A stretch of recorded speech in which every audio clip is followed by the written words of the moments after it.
Okay, Kazim, I introduce what plan we have to translation of your words. So the conversation can start of the question, what was your past? Please tell about yourself. What do you have, how you become? How do you meet with the hylozoical worldview? How do you, anyway, start your even esoterical way in general? Okay. Well, good afternoon to everybody, because I suspect, unless you live in Siberia, my time zone is ahead of you. Okay, so how did I come to hylozoics? First thing to understand is that I am Eurasian. My father was born in India and my mother is English. Okay, so my father was from a Muslim background, but to the day he died, I didn't have a clue what he believed spiritually. My mother was born Christian, but she was very interested in the works of the Theosophical Society.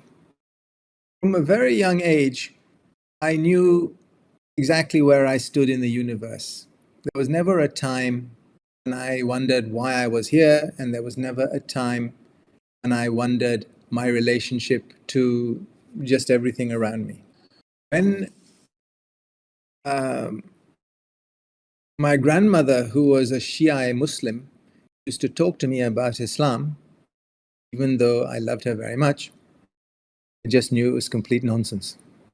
So I had an unusual childhood in the fact that when I used to go to bed at night, when I was from about the age of 6 onwards, my mother used to read me extracts from the Secret Doctrine, which is not a usual bedtime story for a child. At 18, my grandmother gave me the complete works of Rudolf Steiner. These were translations from the German to the English, and they were early books from the 1920s. And I read them all. And I was very impressed. There was something that bothered me. Some way that Steiner constructed his work that got me slightly confused, and I didn't understand certain concepts. Okay, one of the things I couldn't get my head around was the concept of his fixation on Golgotha and the cosmic Christ. And so, anyway, even though I had studied Steiner quite literally for 20 years, and he was the foundation of a lot of my spiritual thinking, I was always uncomfortable with something. And then I came across a book by Lee Bladden called The Science of Spirituality. The book gave me the key that I had been looking for, and that key we know in hylozoics about matter, motion, and consciousness. I mean, I read all the Bailey books as well, but once I got that key of matter, motion, and consciousness, everything fell into place. In Bladden's books, he talked about Lawrence. So I started reading Lawrence's books. That's how I became fully into hylozoics. And so that must have happened, when I was about 50. I'm 61 now. So that was my sort of path, sort of mixed parentage. So I was brought up between two religious cultures, always being somewhere else in that time, and then slowly working my way towards hylozoics. To cut a long story short, is for me, it's always been a case of remembering anew. It was not a case of coming across something and thinking, oh, this is completely outside my sphere of understanding. I came across the hylozoic concepts of the monad and the trinity, emotion, and consciousness. It was just obvious to me. There, I mean, if people have questions and they want to ask anything, that's really how I came to where I am today in my sort of journey into trying to understand the world around me, and why I created my website. Imran. And so you said you're from a Muslim background, right? My father's family is from a Muslim background, and I obviously know about Islam because it was around me as a child, but it's not something that has any cultural significance to me. Imran. And what was the other half of your background? I didn't get it. Brought up a Christian, but she was, since my birth, very interested in theosophy and spiritualism. So the life, karma, incarnation was there right at the beginning of my life. Rim. Do you have an esoteric group or exoteric? I have 4 questions for you. This is an interesting question. No, I'm not a group person. And in fact, if you read Lawrence, he says he advises to join groups. But I'm very pleased to be part of your group, but myself do not belong to any groups. Rim. Second. Have you tried cooperating with anyone in the hylozoic community? Establish connections, make conversations on record, possibly conduct joint activities? That is no, I have not. That comment, because there are different groups I have joined in the past around the works of Lucille Cederkranz, and that group were approaching the material she taught from a very emotional perspective, and I'm a very mental person, so there wasn't a good fit there. If you can translate that. Imran. What do you mean by emotional perspective? There was also a hylozoic group set up on Facebook. Joined that, and in fact, I'm one of the moderators. And even there, people tend to treat the work of Lawrency like paper pope, if you know what I mean. So again, because I find I'm considered more a heretic than a believer. Rim. Third. What influence of esoteric knowledge, such as hylozoic or knowledge of decay, transmitted through Bailey, do you see on the education system of the future? For example, how soon and in what way can esoteric be taught as it used to be taught in lodges? And what efforts should be made by people like you who know about the esoteric well enough? I mean, in the world for now and in the future. Okay, to the question number 3 about teaching esoteric knowledge. This is a very interesting thing. I have interacted with people, as I said, for a short period of time, who know Alice Bailey back to front and sideways, and then other people just could not or would not want to go anywhere near hylozoics. It was just an anathema to them. Why? Because they approach the work from an emotional perspective. Hylozoics is far too mental for them. So I'm afraid it's difficult to think that we can bring this kind of knowledge out into the greater public because it just doesn't fit for them. It has to be very carefully thought through. Imran, what do you mean by emotional perspective? I deal with the question that's come back. What do I mean by emotional perspective? Most of us are located in the 48-1 permanent atom, and therefore we tend to think in an emotional way and also a mental way. So the two are linked together. Slowly we get ourselves out and think mentally. But for the majority of people, they tend to think with their emotions rather than with their mind. That's what I mean by an emotional perspective. Vladimir, question to Kazim Kemal-Ur-Rahim. In a recent presentation, you have paid a lot of attention to Gnostics and discipleship. The Gnostics have a scheme of a world. They divide people into gilics, material, psychics, aspiring, and pneumatics, dedicated. If possible, answer, who do you consider yourself to be? Accept gratitude for your work you are doing. Okay, now to talk about Gnosticism. The reason I bring up perspective is that I realize the majority of people I'm talking to will have a Christian background. And a lot of Christianity is based on Gnosticism. So what I'm trying to do is link the concepts of hylozoics with those and to show that the Gnostics were hiding in what they said, take hylozoic principles. Rim, thanks for answers. And my last question. 4. Why does the Bailey include the triad in one monetic plane in one plane? And in hylozoic, they are divided into 3 whole planes. Where was the mistake made and by who? Now to the question about Bailey. I want to say is starting with Blavatsky, hierarchy had a problem about telling us anything. And there were only 2 people from the hierarchy that wanted to get the message out. They were the Master Kusumi and Mora. That. When the hierarchy realized that attempt to contact us through the Theosophical movement had failed, DK had to then start working with Alice Bailey. Bailey herself was on the second ray and could not understand technical questions or concepts very well.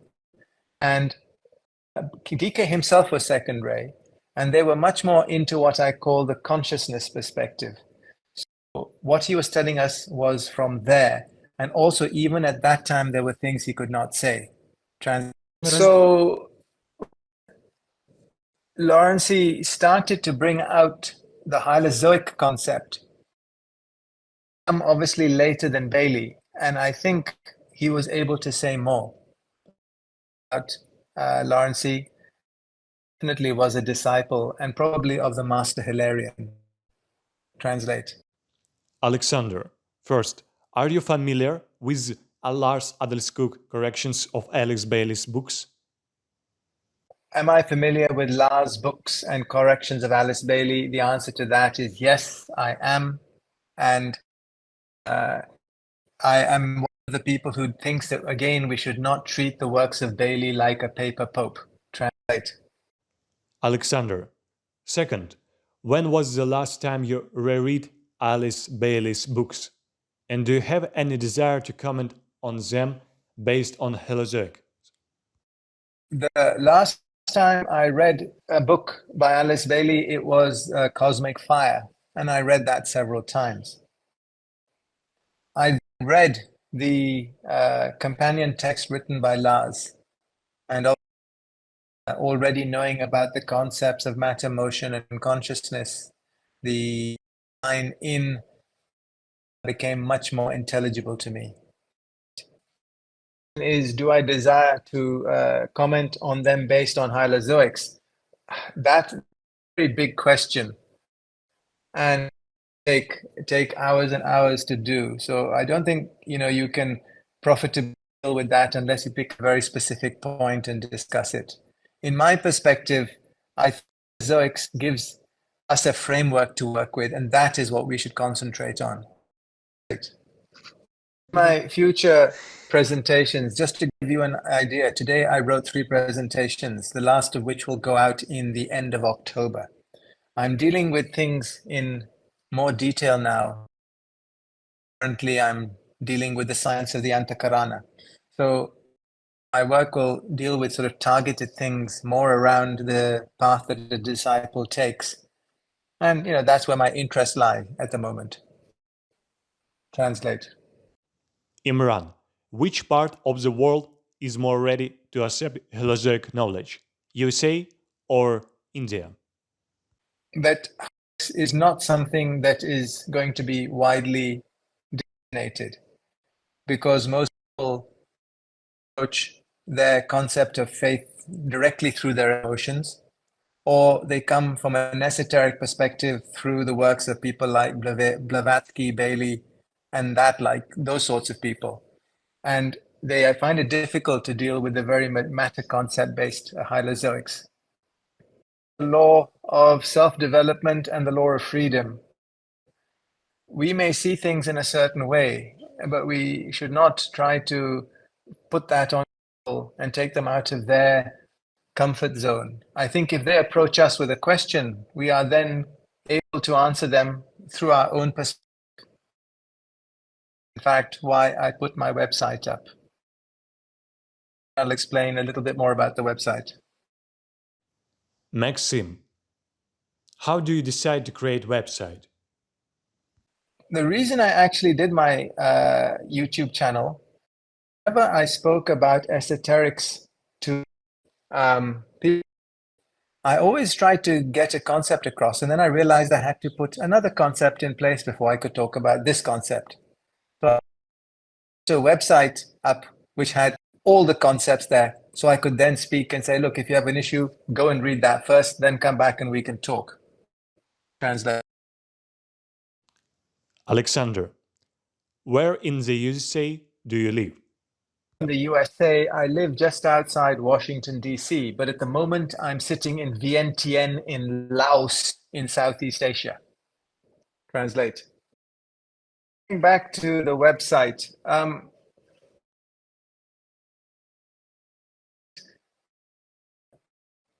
Because I tended to live the life of a hermit, the best way to try to communicate to other people would be through a medium where something out there and see if I got a response. So I chose the YouTube channel and then backed it up with the website.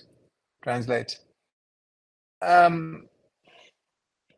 Started to get a response. It was interesting because if I think about my subscribers, I was actually quite surprised that so many came from the Russian-speaking world.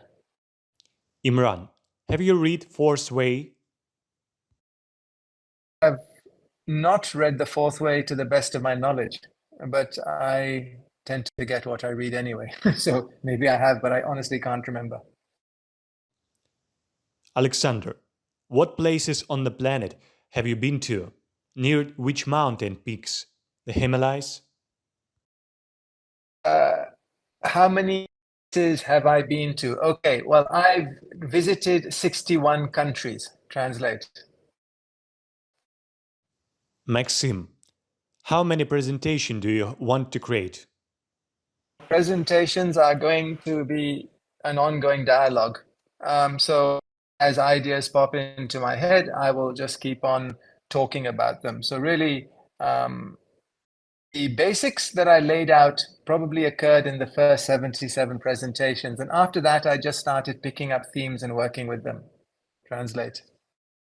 I have been to many mountain ranges in the world and on many continents. And I have been to the foothills of the Himalayas. That is true, both in Afghanistan and Pakistan. Imran, where's the major parts of your followers are from?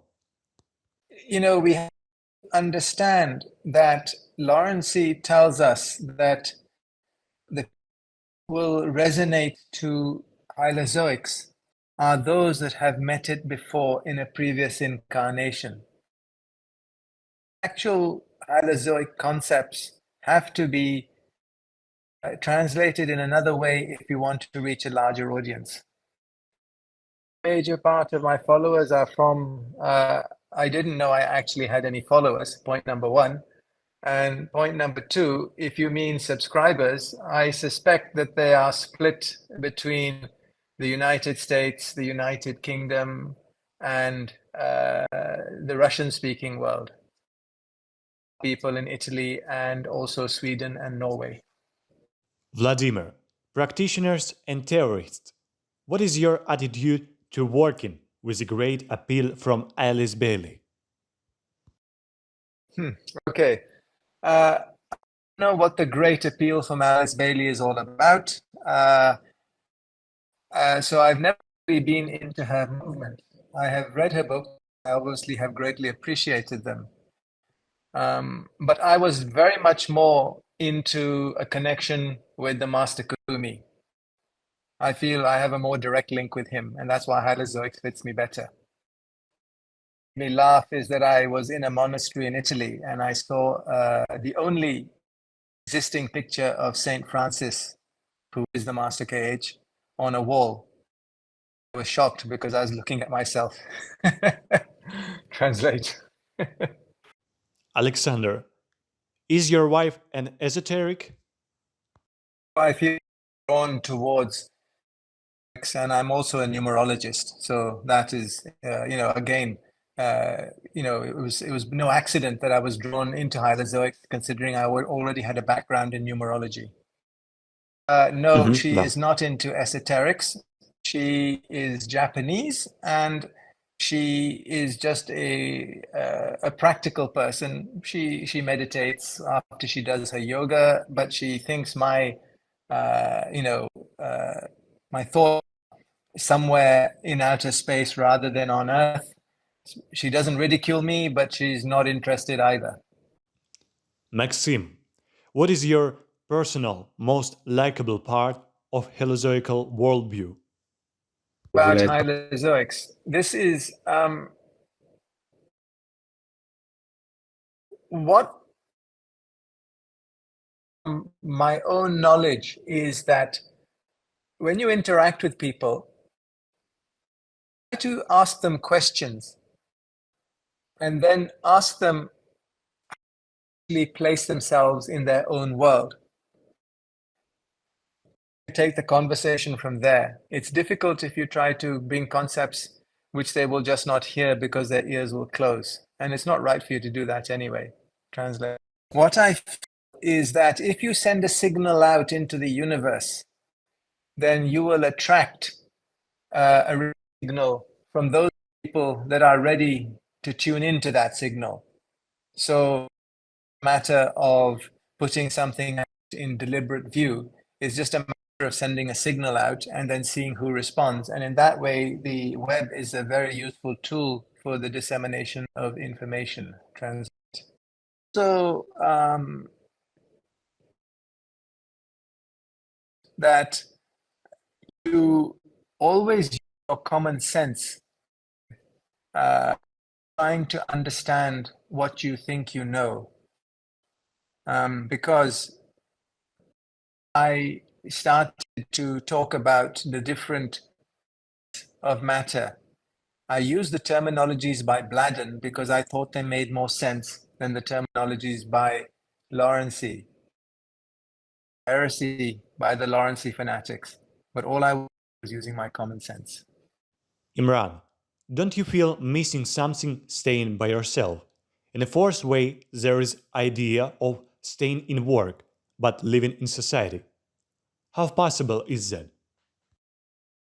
Question about being a hermit rather than integrating into society is something that has just been the way my life is, and because of the type of work that I have done.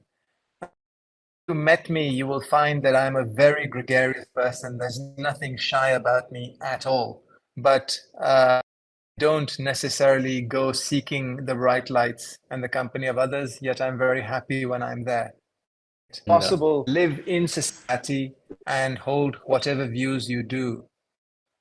For instance, I am a vegetarian. I do not drink alcohol. Now, both these things can make life difficult, especially when you travel around a lot and you're living with people in any part of the world, and they have and they eat what they eat and they drink what they drink, and you just don't fit in. I mean, I don't even drink coffee. So I am what I am, and I live the life I feel I should live it, but it doesn't stop me interacting with other people.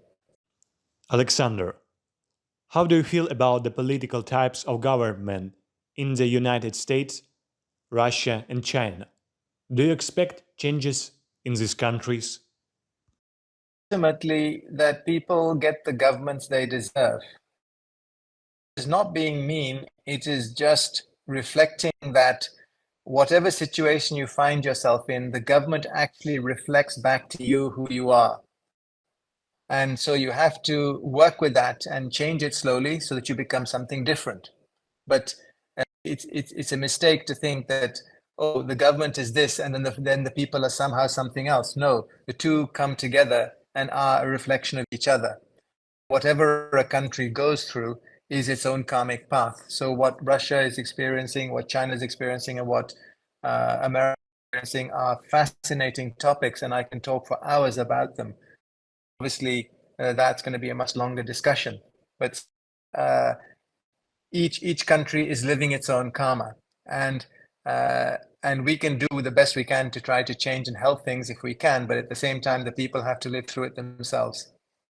Changes in any of these countries, I think a certain astrological going around at the present time, which bring to light certain things that have been happening that people have not necessarily known about. And this may they feel about their governments. And I think it'll happen in every country.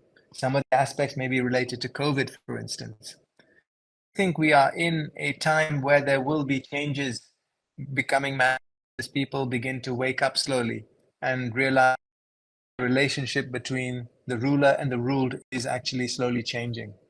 Translate.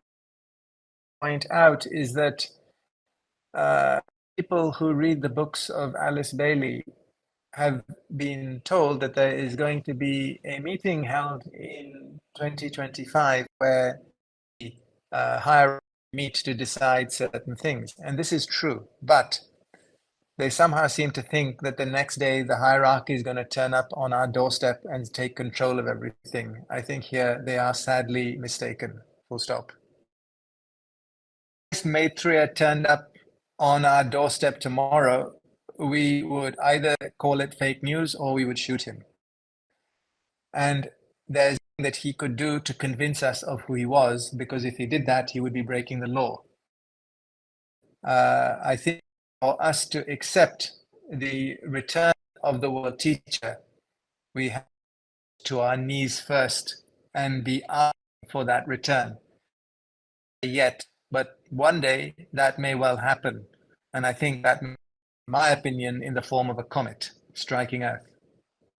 Imran, do you meditate on daily basis?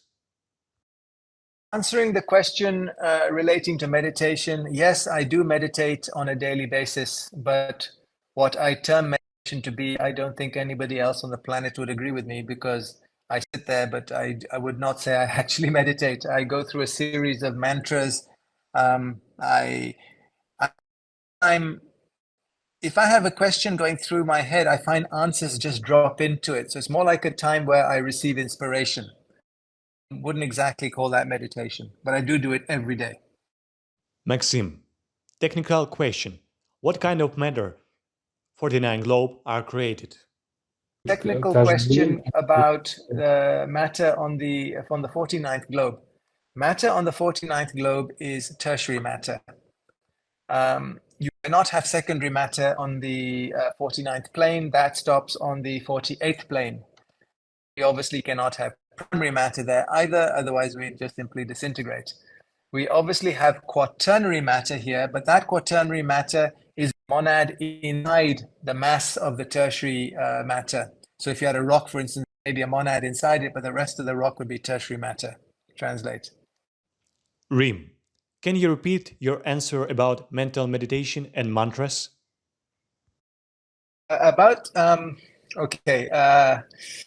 Right. Every morning, I do something known as the Rainbow Bridge meditation. I don't know if you heard about that. If you haven't, I can send Maxim some links to it. But it's a meditation that helps you build out your antakarana. And that's basically what I do every day. But I find during that process, I also sometimes receive inspiration. It just happens because I have a question floating around in my head and suddenly an answer just drops into it. Translate. Alexander, could you tell us more about the structure of the permanent atom and spiral in your presentations? Have you read Leadbetter's Occult Chemistry? There are a lot of details on this topic. Structure of the permanent atom. The permanent atom is a collection of tertiary matter. It is not secondary matter. It is where the monad actually focuses its attention. It is present there, but in reality we know it isn't. But it's a collection of tertiary matter that basically are subconscious memories between incarnations. Translate. So I have read Ledbetter. Ledbetter is obviously very interesting, especially if you have a fifth ray mental mindset. From more on the second, fourth, and sixth rays, then you will not resonate very well to Ledbetter. But yes, I have read his books on occult chemistry. Maxim, 7 globe envelope are created from essential matter. 46 at 1 to 7. What kind of matter 49 globe envelope are created? Envelope we actually have on the 49th plane is obviously our organic body. And that is actually not a part of our true body. It's something separate that we just get given. And that itself is made out of tertiary matter. So all matter that you see on visible to you is on the globe 49 is tertiary matter. Translate. Vladimir, in your meditation, do you rely on descending and ascending streams? Question of meditation.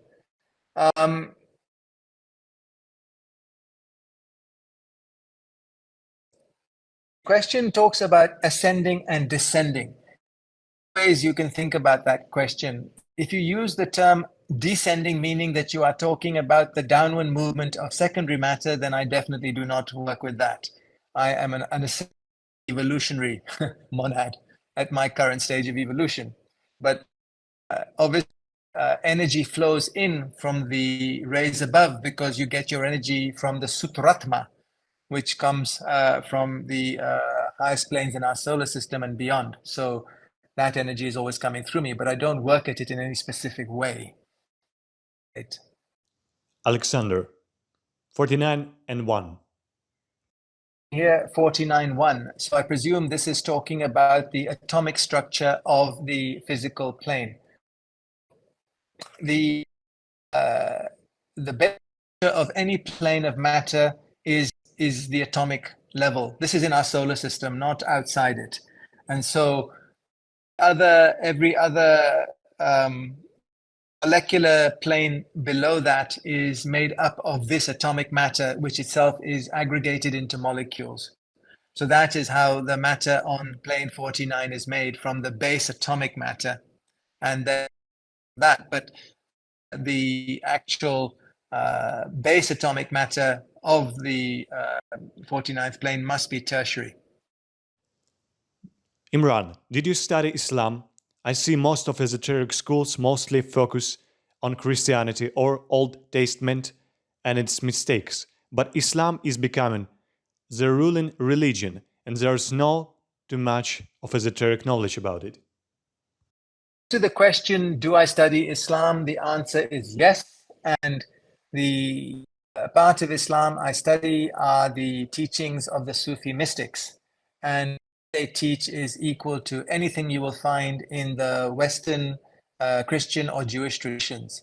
It's just that most people in the West don't tend to study it, but I have, and everything that you could find in the West, you find in the East. And also, more importantly, if you go to the Hindu teachings, you find even more than exists in the West or the East. Translate. Buddhism, Christianity, Judaism, every ism under the sun. And see the differences between them, and I can see the similarities. I can see those differences occurred through cultural differentiation, and I can see the underlying truths. A Hindu saying, it says Nam Ram Satta Hai. It means the name of God is truth. Translate. Alexander, how many years have you been on vegetarian diet? Have you tried fasting for more than a week? Question about vegetarianism. I went vegetarian about 3 years ago. Caused a divorce, but anyway, I did, and it's just something that occurred naturally inside me. It wasn't because I felt I shouldn't eat meat because it was cruel to animals or anything like that. I just one day woke up and said, I'm not interested in meat anymore, and that was the right time to do it. I'm not doing it for philosophy. reasons. I'm not doing it because it's culturally cool to do it. I'm just doing it because I felt I just didn't need meat in my life anymore. Have not fasted for any longer than 3 days because I just happened to do that when I was doing a retreat in the deserts of California. But I do what is known as intermittent fasting. So I go from my last meal in the evening, the next time I eat is 18 hours later. So that's what I do in my fasting regime. I don't go for extended fasts. And again, I just see no reason for it in my life at the moment. If there was a reason, I'd do it, but there's no reason for it at the moment. Imran, who is Abraham for you, the symbol or the real person, and why God made contract with his Jewish son rather than with Ismail? I think is type than a person. The history of the Jews that actually we think is some long lost document from the past was actually made up by Alexandria in about the 2nd century BC. So it's not as ancient as you think. And so they just together and concocted some kind of, tribal history, putting in along the way, and some obviously oral traditions that they had. For instance, Moses never existed either, and there never was a King David or a King Solomon. So these are all fictitious characters. So as you want it, translate. Now, I just want to also talk about something. Why did God make a contract with his Jewish son? Firstly, there is no such thing as God. That calls itself God is in fact from the Black Lodge. It's satanic. So never be a contract between God and any people. That has to be satanic. The other thing is that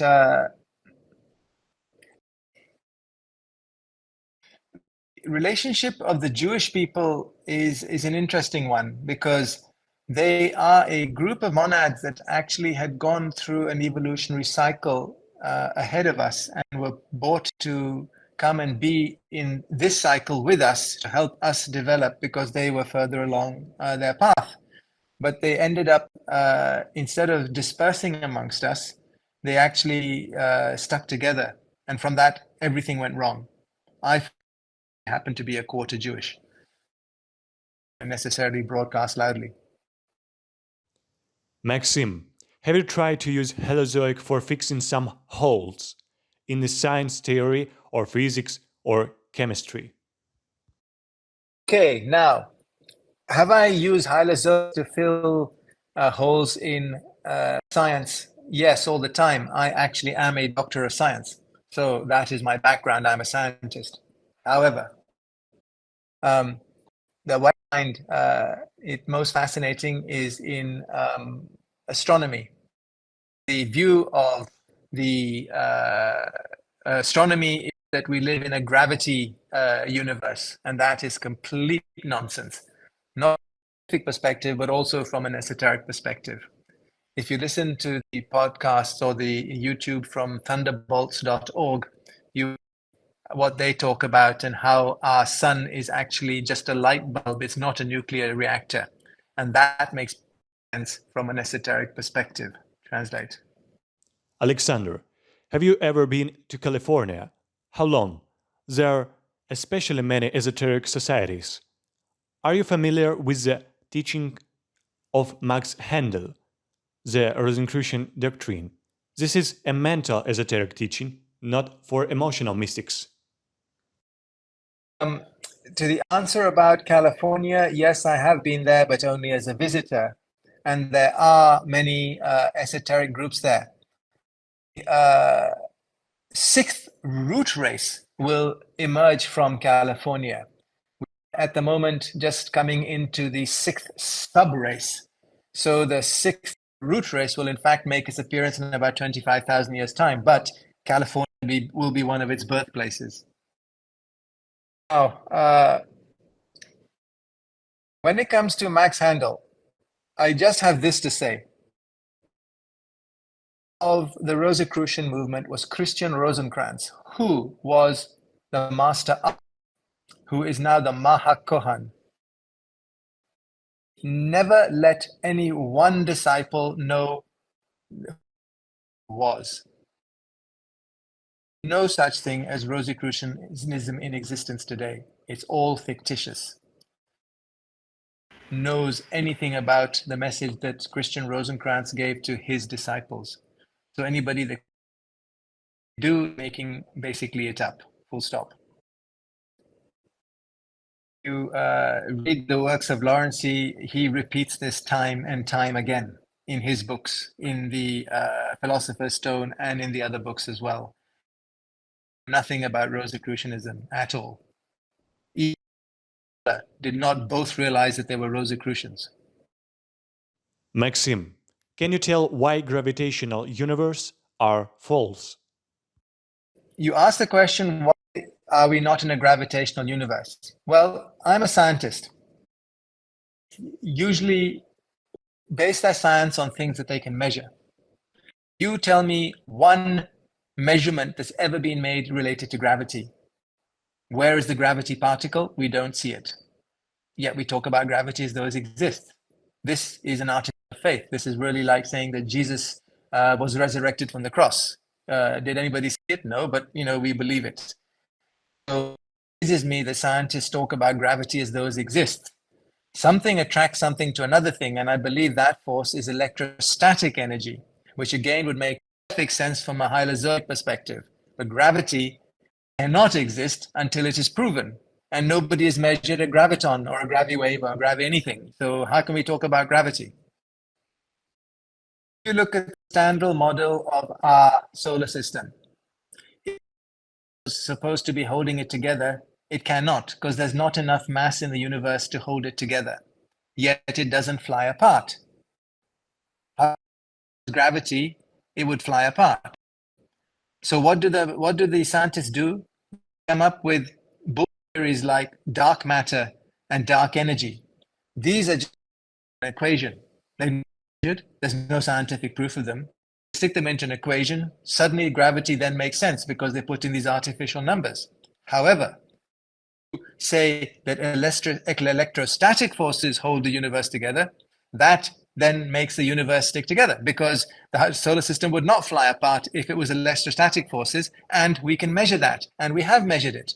But the scientists that say that this is the truth are excluded, just like Galileo was excluded. Gravity is complete nonsense. Prove it to me. Measure it. Give me the machine that will show it to you. I can measure electrostatic forces. I cannot measure gravity forces, and yet people believe in gravity. And how can they then call themselves scientists? Alexander, you said that the diagram of the 7 circles on the 7 planetary chains and how the monads moved from one chain to another is close to you. Will there be a presentation on this topic? Okay, so two interesting questions here. I'll start with the first. Pastor, you have said the theme of the 7 circles on the planetary chain and how the monads move from the chain.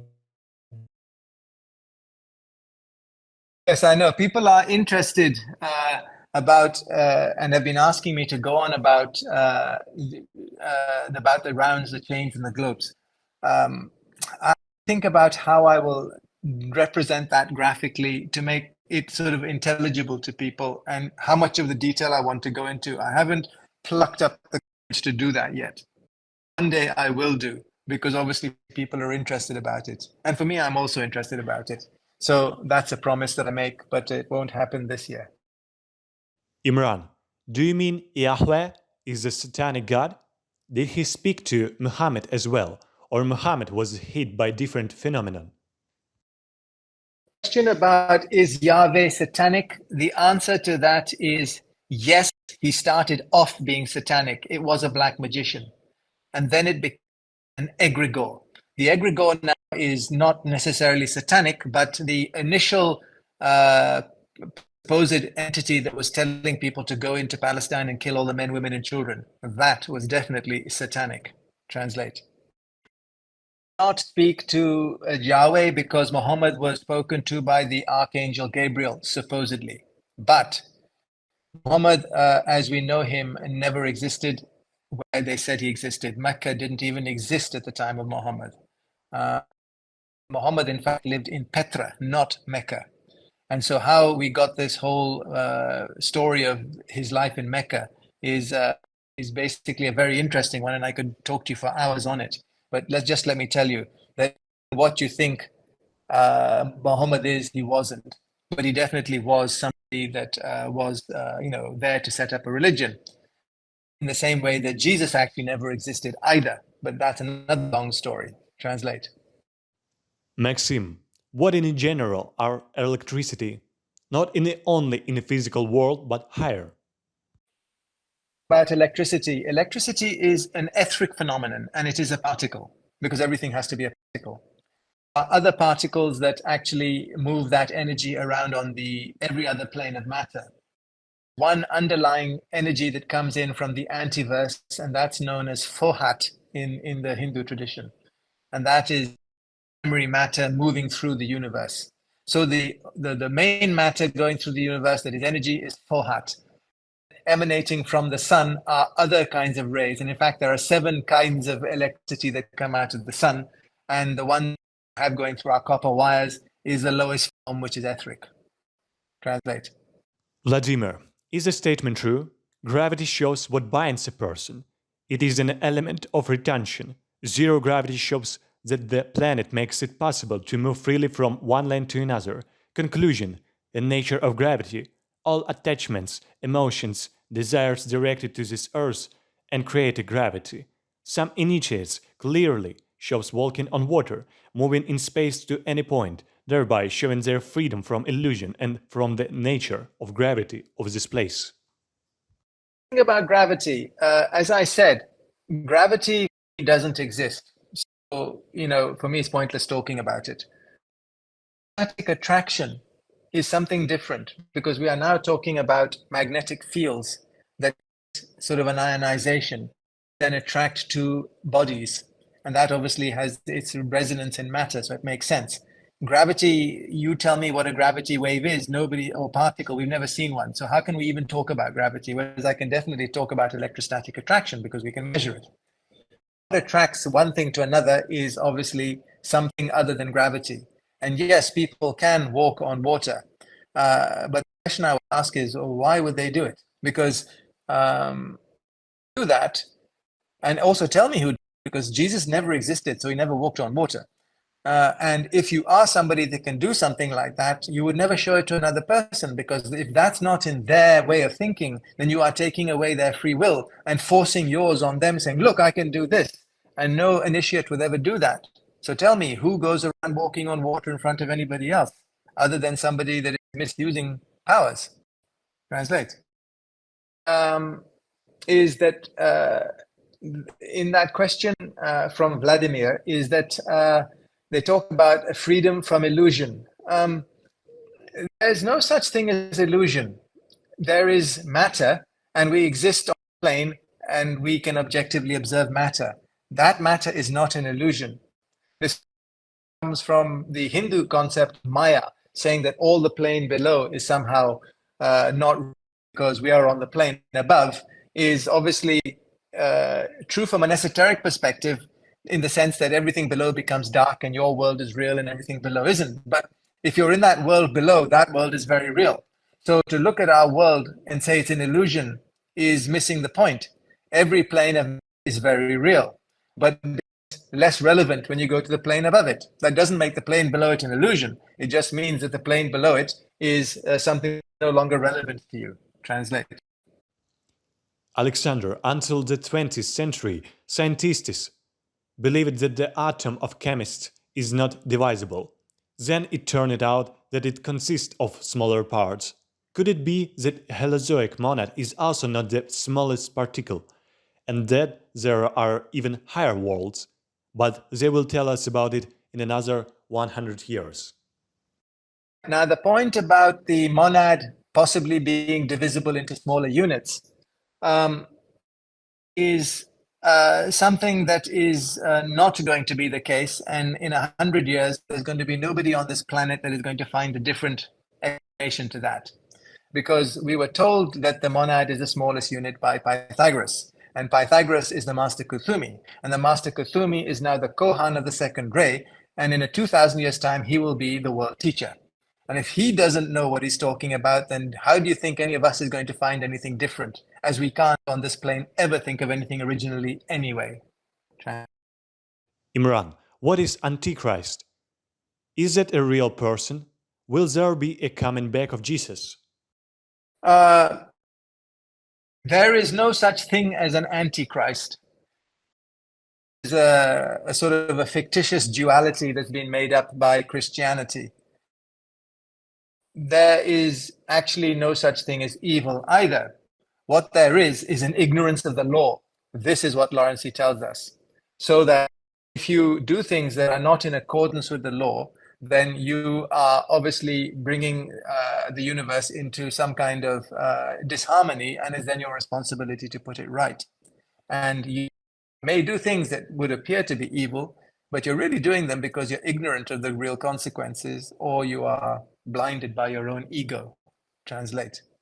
On the theme of back, Jesus never existed.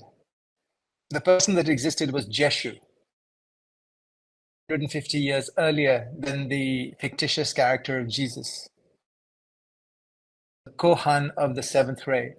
So I suspect, in fact, I'm pretty certain he would not come back because he's too senior now. And even if he did come back, so what?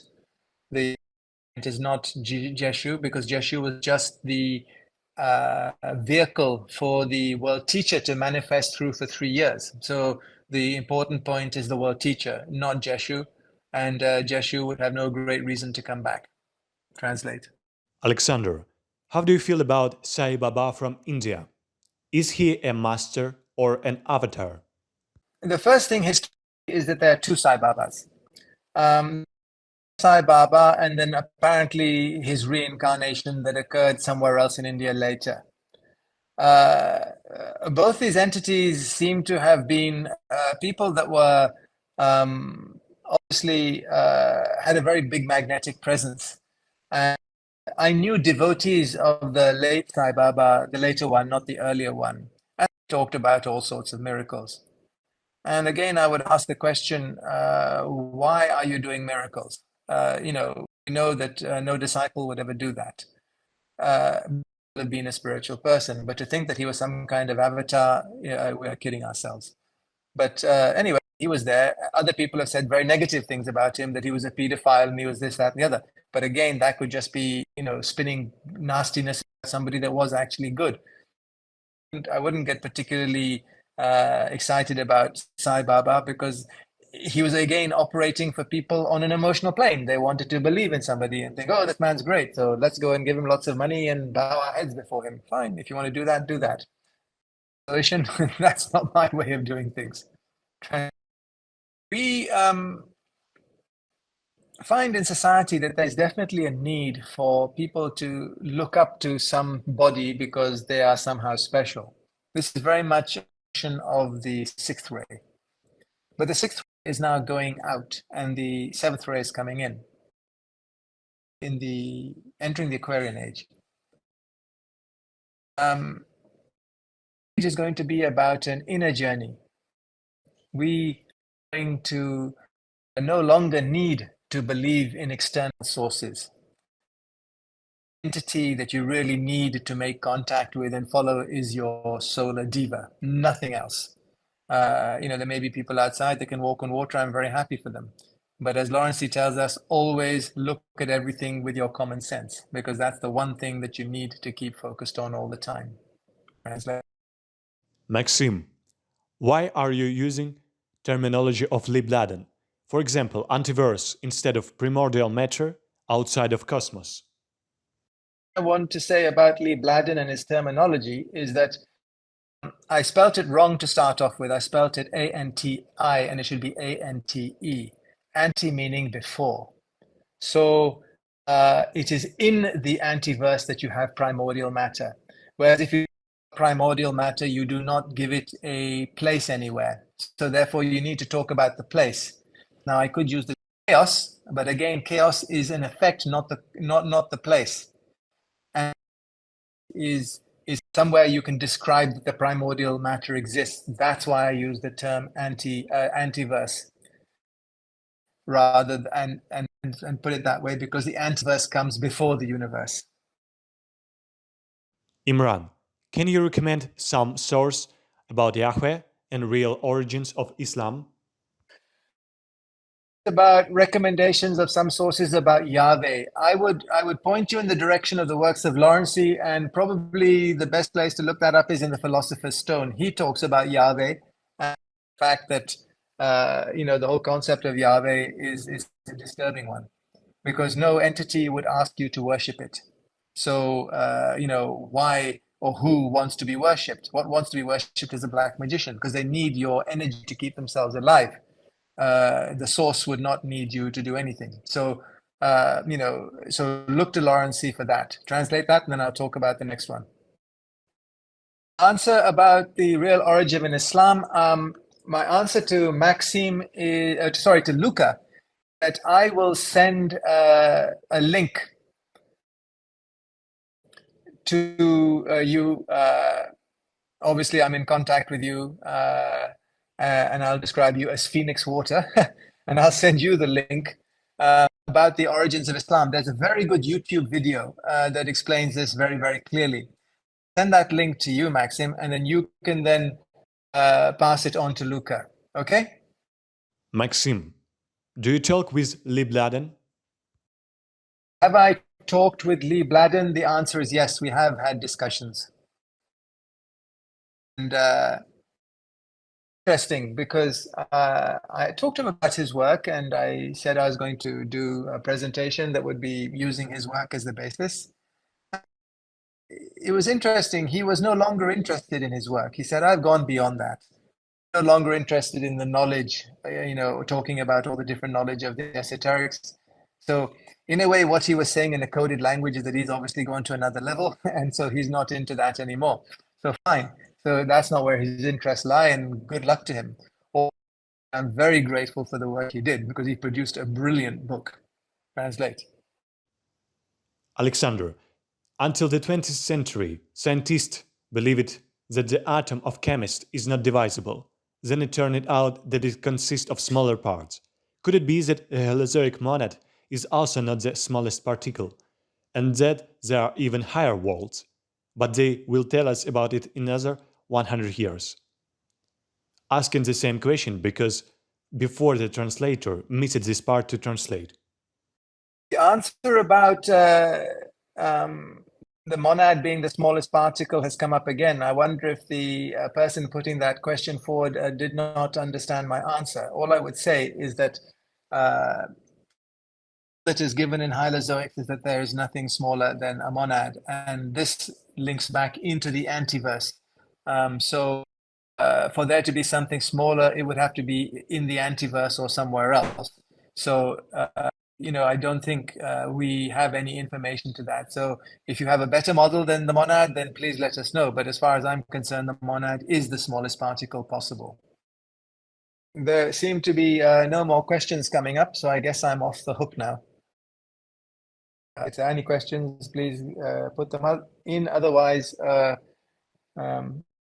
send you that link you can pass on to Luca regarding Islam. And I don't know if you heard of Thunderbolts, that Thunderbolts project website, but you were talking about gravity and electrostatic energy. I'll send you the link to that website, because everything you want to know about electrostatic energy and how the universe really exists, that is in that website. And these are scientists. And when you listen to what they're saying as physicists, you realize how closely it resonates with what we know from the esoteric perspective.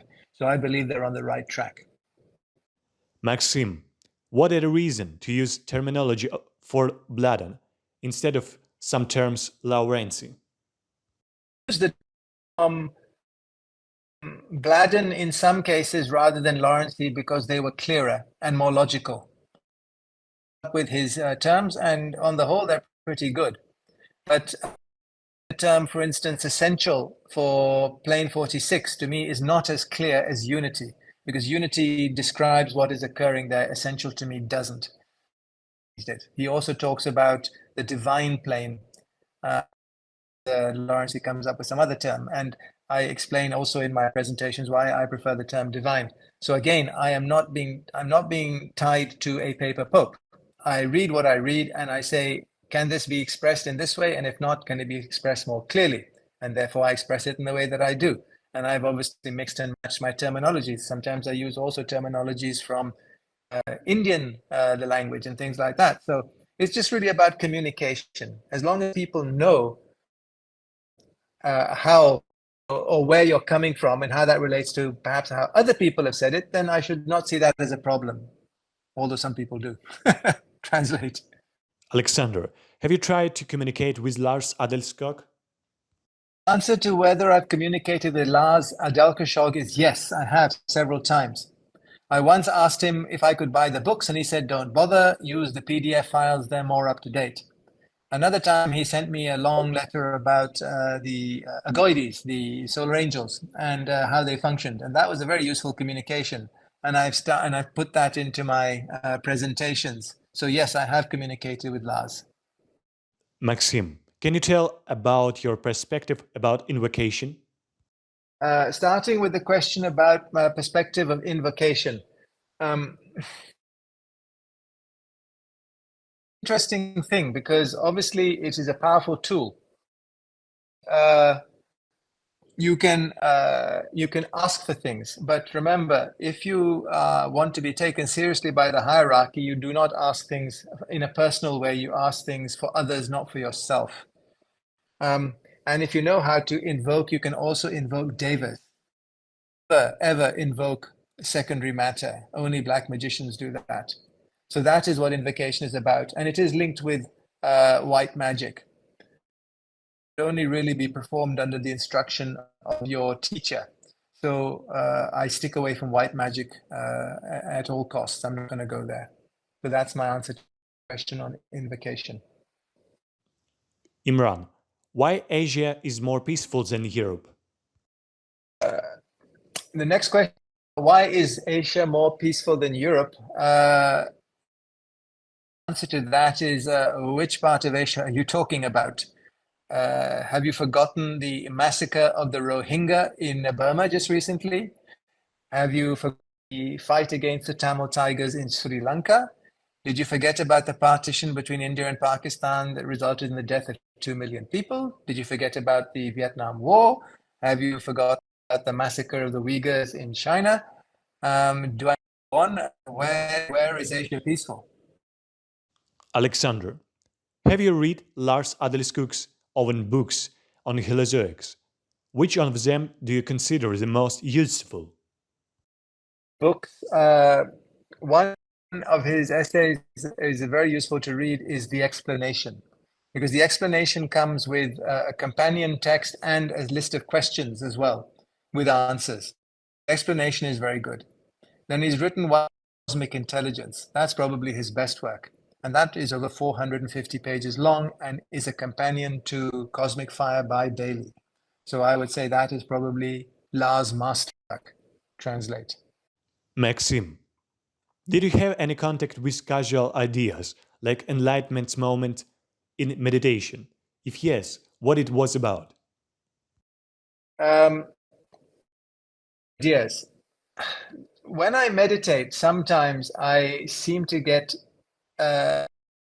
answers just dropped into my head, and I realize that must be some form of communication between envelope and my causal envelope.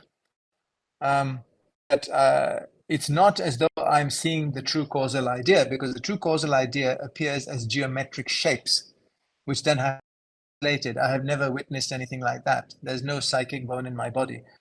But having something that comes in and that is translated by my brain as an idea is certainly do get, but not seeing a proper causal shape, because I wouldn't even begin to know how to interpret it. Imran, if we check the population of Asian nations and Europeans, there is big difference. Indonesia, for example, is like a republic with Russia, but the population is 200 million. So I feel like Asians didn't kill each other as much as Europeans. Okay, this thing about, I mean, let's take Indonesia. I know Indonesia because I've traveled through it. The Indians are ruled by the Javanese population because they are the largest population group. They have suppressed on the other islands quite aggressively at times, and they have also killed a lot of people in Irian Jaya. So it may not be reported in the West and it may not make headlines, but I can assure you lots of unpleasant things have gone on in that country. And for instance, Tajikistan and Kyrgyzstan are fighting.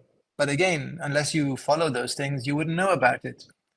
So I'm afraid, that there is conflict in Asia. It's just not reported perhaps in your newspapers. You have the opportunity, like I have, to have traveled the world, is that there are problems everywhere. Problems you can see, if you look at them in detail, are usually karmic, going back a long time. Study, the kind of conflicts that exist in different parts of the world to understand why they occur and what's going on. The thought that Asia is somehow a peaceful place, I'm afraid, is not held up by the examples that you can see. In the West are obviously focused on our own navels, and we see everything through us and what's going on around us, and we don't necessarily think about other parts of the world. I can tell you about also conflicts in Africa, which are at the moment very many and very terrible. Nobody's lamenting about them. They just happen to be happening, and so what, and who cares? Well, yeah, the people there care, but so there's problems all over the world. That's what I'm trying to basically say. Right? Maxim, who is your most favorite author instead of esoteric books? For example, science. Answer to about who is my favorite authors outside esoterics. Well, I'm afraid the reality is I don't read anything outside esoterics. I'm very focused, and so my interests lie in esoterics. I mean, I have read books about other things. I'm interested in people who talk about comparative religion and things like that, but there's no one particular author on. The people that I've read that I have, I found very interesting are all in the esoteric realm. Alexander, do you think there are ashrams of masters on the plains 49 at 5 to 7, where they communicate with the disciples? What do you think? Where is the place where the Vesak festival takes place? No ashrams on the earth at the moment. This is what Lawrence tells us, and they will not come into existence for at least another 150 years. The masters withdrew from setting up ashrams when the secret doctrine was released, because they said there was no more need for them because certain works had been made exoteric. There will come a time when they will set them up again, but there are none at the moment. And then I'll talk about the Waisak Festival. Waisak Festival is a planetary affair, not a location. It may be a chakra point somewhere, and if it was, I would suspect it would be in Tibet more than anywhere else, or possibly Darjeeling, but that doesn't really matter. Is linked to a time when the Lord Buddha focuses his attention on us. Remember, he's actually what is known as a Buddha of activity, one of the lieutenants of Sanat Kumara, but no specific place on earth where the Waisak festival occurs. Translate. Imran, agree, it's difficult to get back to usual books. Is Shambhala a physical place? Shambhala does not exist on the physical planes 47.5 to 47.7. It actually exists on the etheric plane. So, and its place of existence is somewhere over the Gobi Desert, but it's in the etheric plane. originally in the Gobi Desert, quite a long time ago. We're talking about starting probably from about, 100,000 years ago, possibly even longer.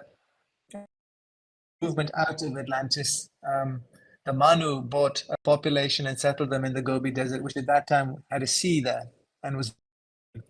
And there was a city built there called the City of the Bridge. And that was a physical location where they lived for a long time. But the actual Shambhala itself was, in fact, always in the etheric plane. Translate. Maxim, did you know about Birgit Lamborg and her works? Did you try create any mathematical models of facts in hylozoic in general? About Brigitte Lomborg and her work. So that's something new to me. I'll look it up on Google and find out more about her. But no, I don't know about her. Not created any mathematical models relating to hylozoic. For the first reason, mathematics isn't good enough. The second reason is if I want to talk in terms of numbers, I would do it through the numerology principles. And those is something I understand, but more abstract mathematics, I see no point because very few people understand hylozoics and they understand mathematics even less. So what would I be proving to myself? Alexander, which race or departments are the closest to you? In the answer to which ray I feel most closely drawn to is an interesting one because unless you have a causal consciousness, you would not know which rays each one of your envelopes was on. You claim to be able to tell you what rays you are, but they are hallucinating unless they happen to be. So how many initials do you know? I know none. So I don't know what rays I have, but if I said I had to put a bet on where my mental body was, I'd say I'm on the fifth ray. But what any of my other bodies is, I haven't got a clue. Rim, how does the law of ebb and flow work in the theory of non-gravity? For example, at the level of particle physics or in the field of theology? Question about the law of ebb and flow. I'm not sure what ebb and flow actually means in terms of any law that relates to non-gravity. So I'm afraid I just can't answer that question. Maxim, who is the closest in theory about the worldview as hylozoic? Be the closest. You know, it's interesting. I can see elements of what I would call general esoteric teaching in all the less, you know, all the sort of great communicators of our time. And what you're looking for is not so much hylozoics itself, but what hylozoics teaches you as the core of what exists everywhere. So you can sometimes listen to something and you can say, that person is talking from the consciousness perspective or the matter perspective, and he's putting things together. So it comes within your understanding and your framework of hylozoics, but it isn't hylozoics itself. So and it doesn't have to be, because hylozoics is not something in itself. It's just explaining the way things are, and the way things are exist in everything. So you just see the patterns when you understand hylozoics. I think that's the best way to think about it. Imran, have you read Gurdjieff's books? He read Gurdjieff's books, and they are very slightly perplexing. Gurdjieff as somebody who was definitely focused in his 47-4 permanent molecule, but he was not a disciple. He was somebody who, through his own efforts, had a lot of knowledge. But the way he and some of the things he did, so I don't say that he was not brilliant, but he was. But he was very focused in his mind, as opposed to being inspired by love or unity or anything like that. Maxim, how many times you read, for example, Philosopher's Stone? Philosopher's Stone, I think I've read at least 3 times. I remember when I read it for the first time, it was just it was just like reading a very familiar book. It was just very interesting, and it just made complete sense to me. A particular style of writing about things, and I got to know his pattern. And if I was going to write a book, I wouldn't necessarily write it the way he does. It's very, very much his character. But yes, I have read The Philosopher's Stone several times, and it is indeed a very good book. But for somebody like me, somebody else, it would be complete nonsense. But for me, it's good. Translate. Maxim, why only at 43 to 49 worlds have molecular matter? Why can higher atoms create their own molecules? That's an interesting question. And it's to do with the fact that the cosmic physical world is not a principle. There are 6 principal groups of planes, what we call the cosmic emotional plane going upwards. But the cosmic physical plane is in fact not a principle.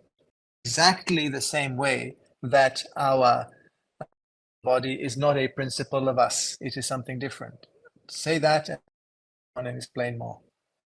Rim, you said the law of gravity does not exist.